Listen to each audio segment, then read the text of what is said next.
The morning of September 3, 1260, broke over the Jezreel Valley with an uneasy stillness. Dust hung low in the air, stirred by hooves and marching feet, and the sun rose over the hills of Galilee as it had done for thousands of years before. But on this day, the valley known in Arabic as Ain Jalut, the spring of Goliath, would witness something the medieval world believed impossible. For more than 4 decades, the Mongol war machine had rolled westward without a true defeat. Cities had burned from Central Asia to the heart of the Islamic world. Kings had fled. Caliphs had been executed. Now, in this quiet valley, a slave army of former boys stood ready to challenge the most feared force on earth. To understand why Ain Jalut mattered so profoundly, one must grasp the terror the Mongols represented in 1260. Since the rise of Genghis Khan in the early 13th century, Mongol armies had shattered every major power they encountered. Their tactics were terrifyingly effective. Swift cavalry maneuvered with discipline unknown in most medieval armies. Feigned retreats lured enemies into traps. Composite bows rained death at distances few could match. Entire populations were massacred to instill fear and ensure submission without resistance. By the time Genghis Khan's grandsons ruled the empire, the Mongols were not just conquerors, but a systemized engine of domination. The Islamic world had already felt this devastation. In 1258, Baghdad, once the jewel of Abbasid civilization, fell to the Mongols under Hulagu Khan. Libraries were destroyed, scholars slaughtered, and the Abbasid Caliph executed. The psychological shock was immense. Many Muslims believed the end times had arrived. Syria soon followed. Aleppo fell, then Damascus surrendered without a fight. The road to Egypt lay open, and with it the richest remaining power in the eastern Mediterranean. Egypt, however, was not ruled by a traditional dynasty. It was governed by the Mamluks, a warrior elite composed of former slave soldiers, most of them of Turkic or Caucasian origin. Taken as children, converted to Islam, and trained relentlessly in warfare, they formed a military caste bound by loyalty, discipline, and shared hardship. By 1260, the Mamluks had already seized political control of Egypt from the weakened Ayyubid dynasty. Their society revolved around martial skill, and their survival depended on strength. At the center of this system stood Sultan Qutuz, a man whose own life mirrored the turbulence of his age. Once enslaved by Mongols in his youth, he had eventually risen through the Mamluk ranks. He knew their enemy not as an abstraction, but as a lived terror. When Hulagu sent envoys demanding Egypt's submission, Qutuz's response was calculated and defiant. He ordered the envoys executed and their heads displayed at Cairo's gates. It was an act that made war inevitable, but also rallied the Mamluks and the population behind him. Yet Qutuz did not act alone. His most brilliant commander was Baybars, a fierce and cunning general whose tactical mind would prove decisive. Baybars understood Mongol warfare intimately. He had fought them before and survived. He knew that meeting the Mongols head-on in open terrain on their terms would mean annihilation. If Egypt were to survive, the Mongols would have to be beaten at their own game. Circumstances, however, offered a rare opportunity. Hulagu Khan had withdrawn the bulk of his forces eastward after learning of the death of the great Khan Mong. Mongol succession politics demanded his presence. Left behind in Syria was a smaller but still formidable army under the command of Kitbuqa, a Nestorian Christian general renowned for his courage and loyalty. Though reduced in number, Kitbuqa's forces were experienced and confident, accustomed to victory. Qutuz and Baybars seized the moment. Instead of waiting for the Mongols to march into Egypt, the Mamluks advanced north into Palestine. Their march was bold, even reckless by contemporary standards, but it reflected a crucial strategic insight. The Mongols were strongest when dictating the battlefield. They had to be forced into unfamiliar terrain, constrained, and deceived.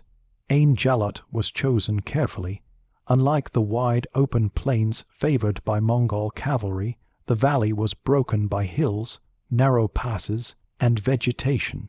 It allowed for concealment and surprise.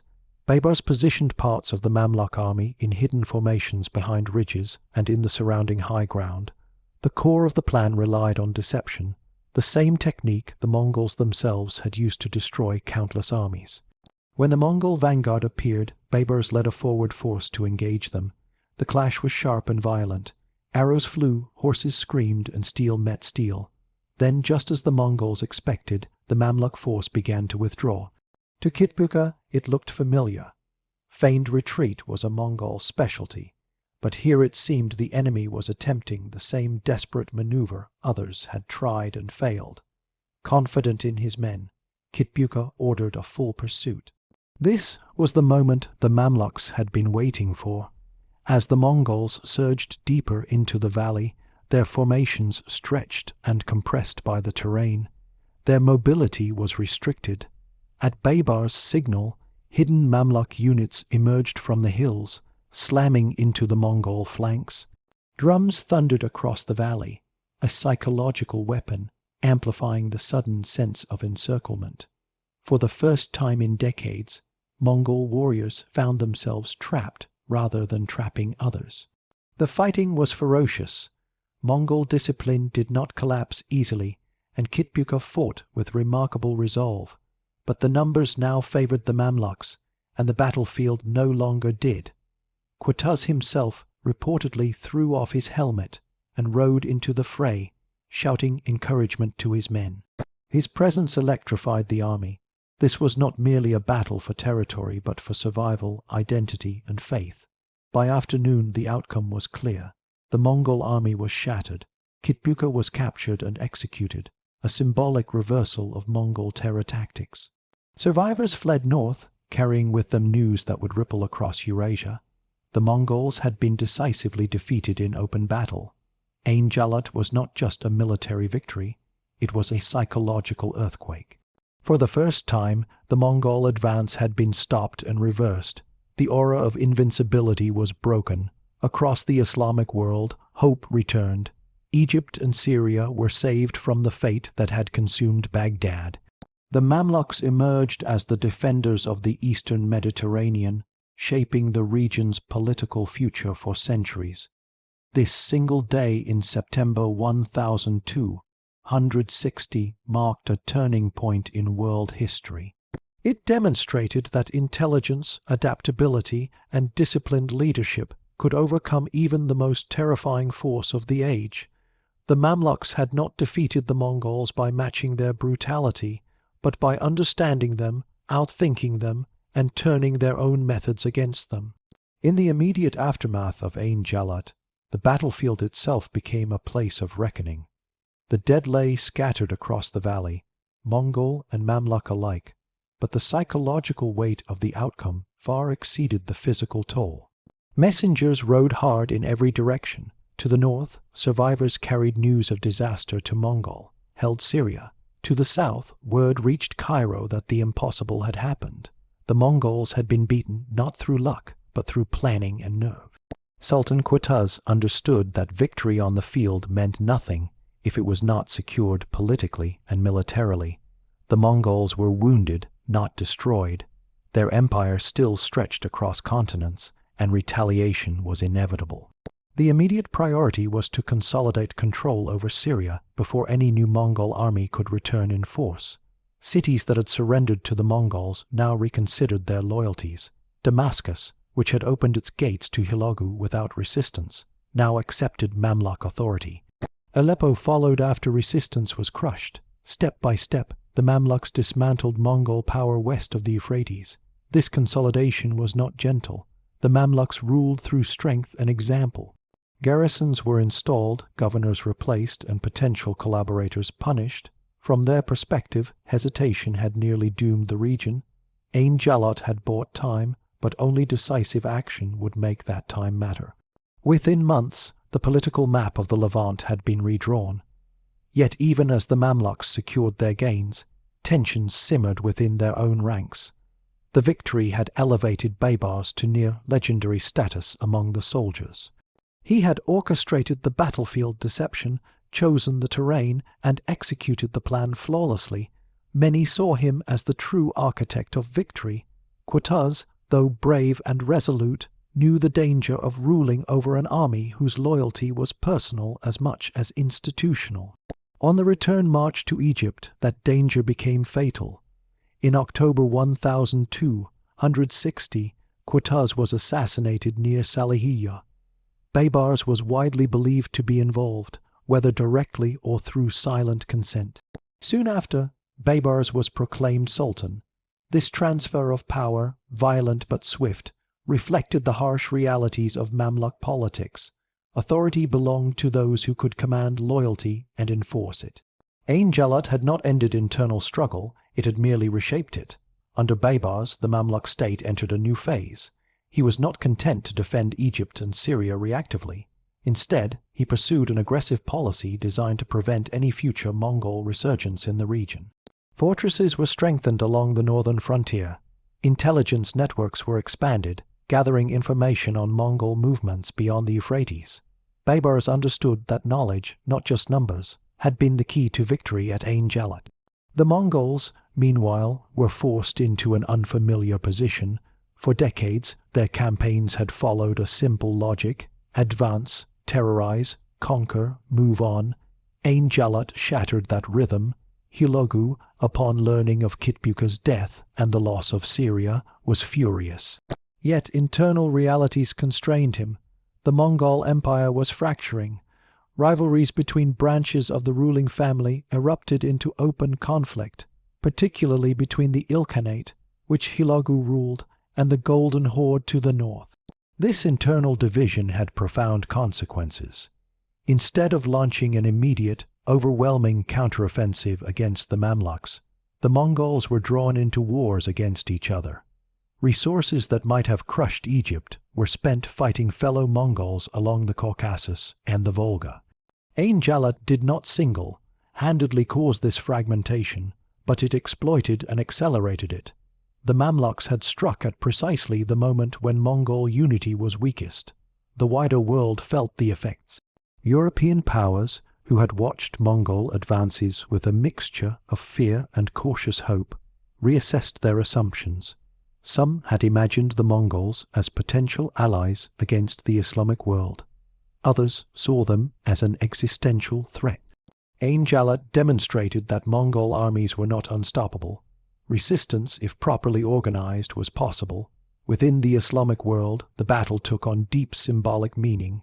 Chroniclers portrayed it as divine deliverance after years of catastrophe. Sermons praised the Mamluks as protectors of the faith. The memory of Baghdad's destruction was still raw, and Ain Jalut became its emotional counterweight. Where the fall of the caliphate had represented humiliation and despair, Ain Jalut offered redemption and confidence. Militarily, the battle forced a reassessment of cavalry warfare. The Mongols had perfected mobile archery, command flexibility, and psychological warfare. The Mamluks did not defeat these elements by ignoring them, but by mastering them. They matched mobility with mobility, discipline with discipline, and deception with deception. Ain Jalut showed that tactical innovation could neutralize even the most advanced military system of the age. Baybars institutionalized these lessons, training intensified, cavalry units drilled relentlessly in coordinated maneuvers. Officers were selected for competence rather than lineage. The Mamluk system, already harsh, became even more focused on producing elite warriors capable of rapid adaptation. This emphasis on professionalism would allow the Mamluk state to survive not only Mongol threats, but also Crusader enclaves along the Mediterranean coast. Indeed, Ain Jalut indirectly reshaped the balance of power between Muslims and Crusaders. With Mongol pressure eased, the Mamluks turned their attention westward. Over the following decades, they dismantled remaining Crusader strongholds one by one. Acre fell in 1291, ending the era of Crusader states in the Levant. Without Ain Jalut, this outcome would have been unthinkable. A Mongol, dominated Syria might have crushed both Mamluks and Crusaders alike. The Mongols did attempt to return. In later years, Mongol armies crossed into Syria again, sometimes winning battles, sometimes losing. But none achieved the decisive breakthrough Hulagu had envisioned. The psychological edge was gone. Mamluk commanders no longer faced an enemy they believed invincible. They faced one that could bleed, retreat, and fail. Ain Jalut also altered the nature of Mongol warfare itself. Forced to confront organized resistance, Mongol commanders adapted, relying more heavily on alliances, diplomacy, and siege warfare. The era of unstoppable cavalry sweeps gradually faded. Empires settled into borders. Administration replaced annihilation. In this sense, Ain Jalut marked the end of one historical phase and the beginning of another. By the end of the 13th century, the Mamluk Sultanate stood as one of the most powerful states in the eastern Mediterranean. Its legitimacy rested not on royal bloodlines, but on military achievement. Ain Jalut was the foundation of that legitimacy. It was cited repeatedly by later sultans as proof that the Mamluk system, brutal and uncompromising though it was, had saved the Islamic world from destruction.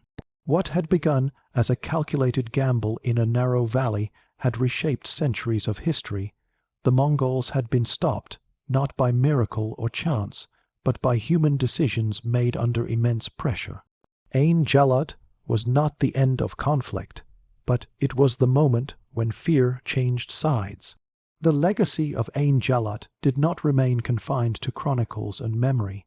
Its consequences unfolded across decades, shaping the political instincts, military doctrines, and cultural identity of the Mamluk state.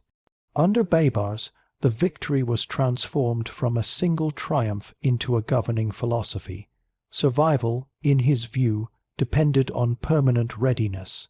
Ain Jalut had proven that catastrophe could be averted, but only through vigilance, intelligence, and uncompromising strength. Baybars ruled with an iron hand, but his authority rested on action rather than ceremony. He reorganized the army to ensure that no single commander could become indispensable, a lesson learned from the dangerous popularity he himself had gained after the battle. Units were rotated, commanders reassigned, and loyalty carefully managed. The memory of Qutuz's assassination lingered as a warning. Power in the Mamluk world was never secure unless reinforced daily. The northern frontier became the focal point of Baybar's strategy. He knew the Mongols would test the Mamluks again. Fortresses such as Safad and Krakdes Chevaliers were reinforced or captured, turning the Levant into a hardened defensive zone. Roads were monitored, messengers stationed, and scouts sent deep into Anatolia and Mesopotamia. Intelligence, once a supporting element of warfare, became central. Ain Jalut had shown that knowing when and where the enemy would strike mattered as much as battlefield courage.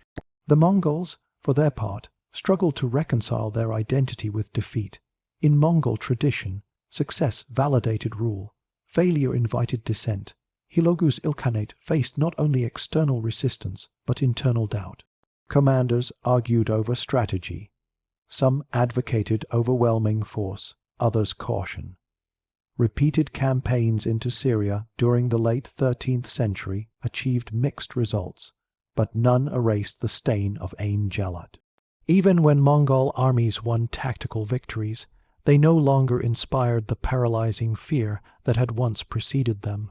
This shift in perception had enormous consequences. Cities that might once have surrendered without resistance now hesitated. Alliances became more fluid. The Mongols increasingly relied on diplomacy, marriage alliances, and cooperation with local powers.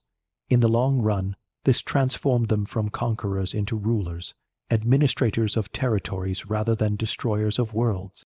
Ain Jalut was not the sole cause of this evolution, but it was a critical accelerant. Within the Islamic world, the battle's meaning deepened over time. Scholars and historians framed Ain Jalut as a moment of collective redemption. It became a reference point in debates about leadership, unity, and preparedness. The Mamluks, despite their origins as enslaved outsiders, were portrayed as chosen defenders. Their legitimacy rested not on descent from the prophet or ancient dynasties, but on proven ability to protect the community. This ideological shift mattered because it altered expectations of power. Military competence became the primary measure of authority. Piety alone was insufficient. Nobility of birth meant little. What mattered was the capacity to act decisively in moments of crisis. Ain Jalut reinforced a world in which survival depended on adaptability rather than tradition. The battle also influenced how warfare itself was conceptualized. Mongol methods had once seemed revolutionary, almost supernatural. Mobility, coordination, and deception had overwhelmed slower, more rigid armies. The Mamluks absorbed these lessons and integrated them into their own system. Their cavalry trained to maneuver as units rather than individuals. Communication improved. Command structures became more flexible. Ain Jalut was not merely a victory against the Mongols, but a synthesis of their techniques with Mamluk discipline. This synthesis allowed the Mamluks to confront other threats effectively. Crusader states, long a persistent presence along the coast, now faced a confident and capable adversary. Baybars pursued them relentlessly, capturing fortresses and cutting off support. The fall of Acre in 1291 was the culmination of this process. It marked the end of large-scale Crusader presence in the Levant. Ain Jalut had made this possible by stabilizing the region against Mongol domination. Beyond the Middle East, the battle echoed faintly but significantly. Trade routes adjusted as political realities shifted. The eastern Mediterranean, no longer under immediate Mongol threat, remained integrated into global commerce. Cairo flourished as a center of trade and learning. Scholars, artisans, and merchants found relative stability under Mamluk rule. This stability preserved cultural and intellectual traditions that might otherwise have been extinguished. Ain Jalut also challenged assumptions in Europe. Chroniclers there had often described the Mongols as divine punishment or apocalyptic scourge. The news that they had been decisively defeated forced a re-evaluation. While Europe would face its own struggles in the centuries to come, the idea that even the most terrifying force could be resisted took root. Resistance was no longer futile by definition. The personalities involved in the battle continued to loom large in memory. Baybars became a legendary figure, celebrated in epic tales that blurred history and myth. He was portrayed as cunning, fearless, and relentless, a ruler forged in crisis. Qutuz, though overshadowed by his successor, was remembered as the man who chose defiance when submission seemed safer. Together, their actions embodied the gamble that had saved a civilization. Yet Ain Jalut was not a simple morality tale. The Mamluk state that emerged from it was harsh, hierarchical, and often violent. Power struggles, assassinations, and repression were common, but within the brutal logic of the medieval world, it achieved something rare. It halted an expansion that had appeared inevitable and preserved a cultural sphere at the moment of its greatest vulnerability. Over time, Ain Jalut became a symbol invoked whenever external threats loomed. It reminded later generations that despair was not destiny, that preparation could overcome fear, that timing and understanding mattered more than sheer force. In this way, the battle lived on not only as a historical event, but as a lesson repeatedly relearned. By the close of the 13th century, the Mongol world had settled into regional states, and the Mamluks stood as their western counterpart, watchful and prepared. The valley of Ain Jalut returned to quiet, but its significance did not fade. It marked the point at which history turned, not through the fall of a city, but through the defeat of an idea, the idea that conquest was unstoppable. By the time the dust of Ain Jalut settled into history, its meaning had expanded far beyond the valley where blood had soaked the earth. What the Mamluks achieved on September 3, 1002, 160 was not merely a battlefield victory, but the redirection of global momentum. Empires do not usually stop abruptly. They slow, fracture, adapt. Ain Jalut was the moment the Mongol expansion reached its western limit and discovered that fear alone was no longer enough. The Mongol Ilkhanate never fully recovered its confidence in the West. Hulagu Khan continued to rule a vast realm stretching across Persia and Mesopotamia, but his ambitions toward Egypt were permanently constrained. Repeated attempts to reassert dominance in Syria failed to achieve decisive results. Even when Mongol armies returned with greater numbers, they encountered fortified defenses, disciplined resistance, and commanders who no longer panicked at their approach. The psychological war that had preceded Mongol victories elsewhere was over. For the Mamluks, Ain Jalut became the cornerstone of state identity. Their rulers consciously framed the Sultanate as a shield standing between civilization and annihilation. Cairo was transformed into the political and symbolic heart of the Islamic world. With the Abbasid Caliphate destroyed in Baghdad, the Mamluks installed a ceremonial Abbasid Caliph in Cairo, restoring a sense of continuity and legitimacy. This act was inseparable from Ain Jalut. Without the victory, no such restoration would have been credible. Baybars, now firmly established as Sultan, ruled for nearly 2 decades. His reign was defined by relentless action. He crushed remaining Crusader strongholds, neutralized internal rivals, and maintained constant pressure on the Mongol frontier. His leadership style reflected the lesson of Ain Jalut.